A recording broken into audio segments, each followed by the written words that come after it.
Earn Marks, your perfect learning partner. Parliament അപ്പൊ ഇതുവരെ നമ്മൾ പറഞ്ഞു ലോകസഭയുടെ അധികാരങ്ങൾ, രാജ്യസഭ അധികാരങ്ങൾ, അതുപോലെ ലോകസഭയിലേക്ക് സെലക്ട് ചെയ്യുന്നത്, രാജ്യസഭയിലേക്ക് സെലക്ട് ചെയ്യുന്നത്, സ്പീക്കർ, ഇതൊക്കെ നമ്മൾ പറഞ്ഞു കഴിഞ്ഞു. നമ്മൾ പാർലമെന്റിലേക്ക് തിരിച്ചു വരികയാണ്. ശ്രദ്ധിക്കാം, പാർലമെന്റ് പ്രവർത്തനങ്ങൾ വിശദീകരിക്കുക. എന്തൊക്കെയാണ് ഈ പാർലമെന്റ് എന്ന് പറയുമ്പോൾ എന്തൊക്കെ പ്രവർത്തനങ്ങൾ ഉണ്ടാവും? ശ്രദ്ധിക്കാം. ഫസ്റ്റ്, ലെജിസ്ലേറ്റീവ് അധികാരങ്ങൾ. എന്താണ് ഈ ലെജിസ്ലേറ്റീവ് അധികാരങ്ങൾ? പാർലമെന്റിന്റെ മെയിൻ പരിപാടി എന്നുണ്ടെങ്കിൽ നിയമം നിർമ്മിക്കുക എന്നാണ്. പാർലമെന്റ് മെയിൻ പരിപാടി എന്താണ്? നിയമങ്ങൾ നിർമ്മിക്കുക എന്നാണ്, അല്ലെ? അതായത് ധനബില്ലുകൾ. അടുത്ത പോയിന്റ് നോക്കാം. ധനബില്ലുകൾ ഒഴികെയുള്ള മറ്റെല്ലാ ബില്ലുകളും ലോകസഭയിലും രാജ്യസഭയിലും അവതരിപ്പിക്കാനാണ്, അല്ലെ? ധനബില്ല് നമ്മൾ എപ്പോഴും, ഞാൻ ആദ്യം തുടങ്ങുമ്പോൾ തന്നെ പറഞ്ഞു, ധനബില്ല് ലോകസഭയിൽ മാത്രമേ എന്ത് ചെയ്യാൻ പറ്റുള്ളൂ, അവതരിപ്പിക്കാൻ പറ്റുള്ളൂ. ബാക്കി എല്ലാ ബില്ലുകളും എങ്ങോട്ടേക്ക് പോകാം? രാജ്യസഭയിൽ പോകാം, കുഴപ്പമില്ല. ഒരു ബില്ല് നിയമമാണെങ്കിൽ പക്ഷെ രണ്ട് സഭകളും എന്ത് ചെയ്യണം? അംഗീകരിക്കണം, അല്ലെ? സംഭവം ധനബില്ല് ലോകസഭയിലാണ് ഇമ്പോർട്ടന്റ് കൊടുക്കുന്നെങ്കിലും ഒരു ബില്ല് നിയമമാണെങ്കിൽ രണ്ട് സഭ എന്ത് ചെയ്യണ്ട? അംഗീകരിക്കണം, അല്ലെ? സോ ഇനിയിപ്പോ രണ്ട് ടീമുകൾ തമ്മിൽ എന്ത് ചെയ്യാണ്? അഭിപ്രായ വ്യത്യാസം ഉണ്ടാവാണ് വിചാരിക്കുക, അല്ലെ? അങ്ങനെയാണെന്നുണ്ടെങ്കിൽ നമ്മൾ എന്ത് ചെയ്യുന്നു? അത് വോട്ടിനിടാണ് ചെയ്തിട്ടുള്ളത്, അല്ലെ? സാധാരണ ഇക്കാര്യത്തിൽ ലോകസഭയ്ക്കാണ് ഏറ്റവും കൂടുതൽ എന്തുള്ളത്? മുൻതൂക്കം ഉള്ളത്, അല്ലെ?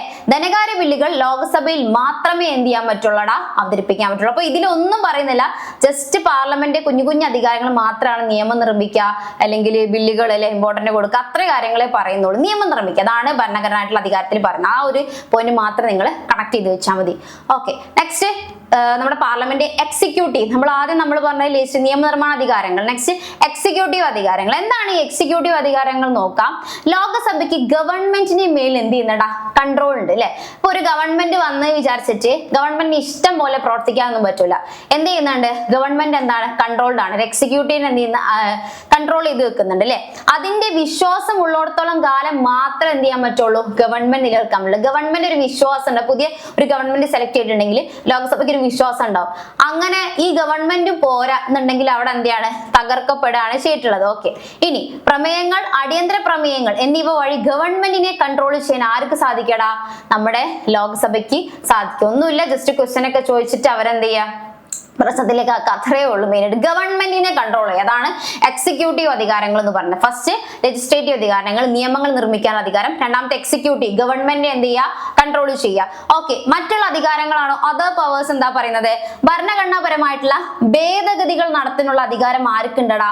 പാർലമെന്റ്. ഇനി പാർലമെന്റ് വേറെ അധികാരങ്ങളാണ് പറയുന്നത്, എക്സെട്ര വെച്ച് പോലെ. അതായത് ഭരണഘടനാ ഭേദഗതികൾ എന്ത് ചെയ്യുക? നോക്കുന്ന അധികാരം ആർക്കുണ്ട്? പാർലമെന്റിനുണ്ട്, അല്ലെ? രാജ്യസഭയുടെയും ലോകസഭയുടെയും 2/3 ഭൂരിപക്ഷത്തിന്റെ ഭരണഘടനാ ഭേദഗതികൾ എന്ത് ചെയ്യടാ? നടപ്പിൽ വരും, അല്ലെ? നമ്മൾ ഭേദഗതി വരുത്തിയിട്ടുണ്ടെങ്കിൽ 2/3 ഭൂരിപക്ഷം ഉണ്ടെങ്കിൽ എന്ത് ചെയ്യുന്നു? അത് നിലവിൽ വരുന്നു. ഓക്കെ, ഇനി പ്രസിഡന്റിനെ ഇംപീച്ച്മെന്റ് ചെയ്യാനുള്ള അധികാരം ആർക്കാണ്? പാർലമെന്റിനാണ്. അടുത്ത പോയിന്റ് നോക്കാം. ഇന്ത്യയിൽ രാജ്യസഭയെ സംസ്ഥാനങ്ങളുടെ കൗൺസിൽ എന്നാണ് എന്ത് ചെയ്യുന്നത്? സെലക്ട് ചെയ്യുന്നത്. അപ്പൊ ഇത്ര മനസ്സിലാക്കിയാൽ മതി. രാജ്യസഭ സംസ്ഥാനങ്ങളുടെ കൗൺസിൽ, ലോകസഭ ജനങ്ങളെയാണ് പ്രതിനിധീകരിക്കുന്നത്. ഓക്കെ അല്ലേ? അപ്പൊ ഇത്രയും കാര്യങ്ങളായത് മറ്റുള്ള അധികാരത്തിൽ പാർലമെന്റിനെ കുറിച്ച് പറയുന്നത്.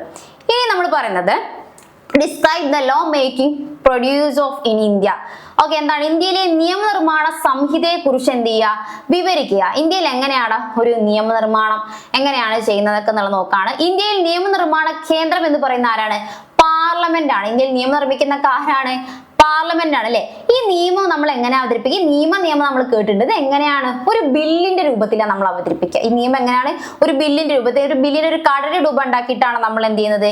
ഇത് അവതരിപ്പിക്കുന്നത്. ബില്ലിന്റെ രൂപത്തിൽ പാർലമെന്റിൽ അവതരിപ്പിക്കുന്നതാണ് ഈ നിയമം എന്ന് പറഞ്ഞിട്ടുള്ളത്. ഓക്കെ, അങ്ങനെ പാർലമെന്റിൽ പാസ്സായ ബില്ല് പ്രസിഡന്റിന്റെ അംഗീകാരത്തിനായിട്ട് കൊടുക്കുന്നു. ഒരു കരട് രൂപമാണ് ഒരു ബില്ല്. നിയമം എന്ന് പറയുന്നത് ഒരു കരട് രൂപത്തിൽ നമ്മൾ പാർലമെന്റ് അവതരിക്കുന്നു. അങ്ങനെ പ്രസിഡന്റ് ഓക്കെ സെറ്റ് ആണെന്നുണ്ടെങ്കിൽ എന്ത് ചെയ്യുന്നു? പ്രസിഡന്റ് സൈൻ ഇടുമ്പോൾ അത് ഓക്കെ പാസ് കഴിഞ്ഞു എന്ന് നോക്കാനില്ല, അത്രേ ഉള്ളൂ കേട്ടോ. അതിന് ലോകസഭ രാജ്യസഭ ഒക്കെ ചെക്ക് ചെയ്യും. അതിന് ശേഷമാണ് പ്രസിഡന്റിന്റെ അടുത്ത് പ്രസിഡന്റ് പിന്നെ ഒന്നും പറയാനില്ല, സെറ്റ് ആണ് പറഞ്ഞിട്ട് എന്ത് ചെയ്യാണ്? ചെക്ക് ചെയ്ത് വിടുകയാണ്. ഓക്കെ അല്ലേ? നമുക്ക് 2 തരത്തിലുള്ള ബില്ലുകളാണ് പാർലമെന്റിൽ സാധാരണയായിട്ട് പരിഗണിക്കാറുള്ളത്. ഒന്ന് സാധാരണ ബില്ലുണ്ട്, അതുപോലെ തന്നെ എന്തുണ്ടേടാ? ധനബില്ലുണ്ട്. എന്താണ് ഈ സാധാരണ ബില്ല്? പൊതുവായിട്ടുള്ള ഏതൊരു പ്രശ്നത്തെയും ഗവൺമെന്റിന്റെ ശ്രദ്ധയിൽ കൊണ്ടുവരുന്ന ബില്ലാണ് എന്ത്? സാധാരണ ബില്ല്. ഫോർ എക്സാമ്പിൾ പറയുകയാണെങ്കിൽ എന്താ പറയുക, ഏതെങ്കിലും ഒരു ബില്ല്, അല്ലെ? എന്തെങ്കിലും ഒരു പ്രശ്നം സംഭവിക്കുക. അപ്പൊ നേപ്പാളിലല്ല മണിപ്പൂരിൽ ഒരു പ്രശ്നം സംഭവിക്കണം. അപ്പൊ ആ ബില്ല്, ഒരു സാധാരണയായിട്ടുള്ള ബില്ല്, പൊതു ഒരു പ്രശ്നം അങ്ങനെ ചൂണ്ടിക്കാണിച്ചുകൊണ്ടൊരു ബില്ല് അവതരിപ്പിക്കുന്നതാണ് നമ്മൾ സാധാരണ ബില്ല്. അത്രേ ഉള്ളൂ. ഈ ബില്ലുകൾ അവതരിപ്പിക്കാൻ പാർലമെന്റ് അംഗങ്ങൾക്ക് എന്ത് ചെയ്യുന്നുണ്ടടാ? അവകാശം ഉണ്ട് അല്ലെ. സാധാരണ ബില്ല് അവതരിപ്പിക്കാൻ പാർലമെന്റ് അംഗങ്ങൾക്കുണ്ട് അവകാശമുണ്ട്. ഇങ്ങനെ അവതരിപ്പിക്കുന്ന ബില്ലിന് വിളിക്കുന്ന പേരാണ് സാധാരണ ബില്ലുകൾ. സാധാരണ നോർമൽ കാര്യങ്ങൾ എന്തെങ്കിലും പൊതു പ്രശ്നങ്ങൾ ഉണ്ടെങ്കിൽ അത് ഗവൺമെന്റിന് മുന്നിൽ കാണിക്കാൻ വേണ്ടിയിട്ട് അത്രയുള്ള അവതരിപ്പിക്കുന്ന ബില്ലാണ് ഈ സാധാരണ ബില്ല് എന്ന് പറയുന്നത്. ഓക്കെ, അങ്ങനെ മന്ത്രിമാർ അവതരിപ്പിക്കുന്ന ബില്ലാണ് ഈ ഗവൺമെന്റ് ബില്ല് എന്ന് പറയുന്നത് അല്ലെ. അല്ലാണ്ട് മറ്റ് അംഗങ്ങൾ അവതരിപ്പിക്കുന്ന ബില്ലാണ് പ്രൈവറ്റ് ബില്ല്. നമ്മൾ ഓൾറെഡി ഈ ബില്ലുകൾ എന്ന് പറയുമ്പോൾ പറഞ്ഞില്ല, ഫസ്റ്റ് ഗവൺമെന്റ് ബില്ല് പറഞ്ഞിട്ടുണ്ട്. എന്താണ് അത്? മന്ത്രിമാർ അവതരിപ്പിക്കുന്ന ബില്ല. അല്ലാത്ത അംഗങ്ങൾ അവതരിപ്പിക്കുന്നതാണ് നമ്മൾ എന്ത് പറയുന്നത്? പ്രൈവറ്റ് ബിൽ എന്ന് പറയുന്നത്. ഓക്കെ, ഫസ്റ്റ് നമ്മൾ പറയാല്ല. നെക്സ്റ്റ് രണ്ടാമത്തെ, ഫസ്റ്റ് ധനകാര്യ ബില്ല് പറഞ്ഞു, ഇനി രണ്ടാമത്തെ ബില്ലാണ് പറയാൻ പോകുന്നത്. അല്ല, ഫസ്റ്റ് സാധാരണ ബില്ല് പറഞ്ഞു, ഈ രണ്ടാമത്തെ ബില്ലാണ് പറയുന്നത് ധനകാര്യ ബില്ല് അല്ലെ. ധനബില്ല് അല്ലെങ്കിൽ മണി ബില്ല് എന്നൊക്കെ അറിയപ്പെടുന്നു. ഗവൺമെന്റ് സാമ്പത്തിക വരുമാനം, കടം, ടാക്സ് തുടങ്ങിയ സാമ്പത്തിക വിഷയങ്ങൾക്ക് വേണ്ടി മാത്രം അവതരിപ്പിക്കുന്ന ബില്ലിനെ വിളിക്കുന്ന പേരാണ് ധനബിൽ എന്നറിയപ്പെടുന്നത്. എന്തൊക്കെയാണ്? സാമ്പത്തിക വരുമാനം ആയിക്കോട്ടെ, കട ആയിക്കോട്ടെ, ടാക്സ് ആയിക്കോട്ടെ, ഇതൊക്കെ എന്ത് ചെയ്യുക? ഈ വിഷയങ്ങൾക്ക് വേണ്ടി മാത്രം അവതരിപ്പിക്കുന്ന ബിൽ, പൈസ സംബന്ധമായിട്ടുള്ള വിഷയങ്ങൾക്ക് വേണ്ടി മാത്രം അവതരിപ്പിക്കുന്ന ബില്ലാണ് മണി ബിൽ എന്ന് അറിയപ്പെടുന്നത് അല്ലെ. ഈ ബില്ല് മണി ബില്ലാണോ അല്ലയോ എന്നൊക്കെ തീരുമാനിക്കുന്ന ആരാണ്? സ്പീക്കറാണ്. സ്പീക്കറാണ് ചെക്ക് ചെയ്തിട്ട് ഓക്കെ ഇത് മണി ബില്ലാണ് അല്ലെങ്കിൽ മറ്റേ ബില്ലാണ് തീരുമാനിക്കുന്ന ആരാണ്? സ്പീക്കറാണ് അല്ലെ. സാധാരണ ബില്ലുകൾ രണ്ട് സഭയിലും അവതരിപ്പിക്കാം. പക്ഷേ മണി ബില്ല് ഞാൻ ഓൾറെഡി പറഞ്ഞു ലോകസഭയിൽ മാത്രമേ അംഗീകരിക്കാൻ പറ്റുള്ളൂ അല്ലെങ്കിൽ അവതരിപ്പിക്കാൻ പറ്റുള്ളൂ അല്ലെ. അതിന് എന്ത് ചെയ്യണം? അതിന് മുന്നേ പ്രസിഡന്റിന് അനുമതിയൊക്കെ വാങ്ങണം കേട്ടോ. അല്ലാണ്ട് പെട്ടെന്ന് പോയിട്ട് ധനബില്ല് എന്ത് ചെയ്യാൻ പറ്റില്ല, നമുക്ക് അവതരിപ്പിക്കാൻ പറ്റില്ല. Okay. Earn Marks, your perfect learning partner.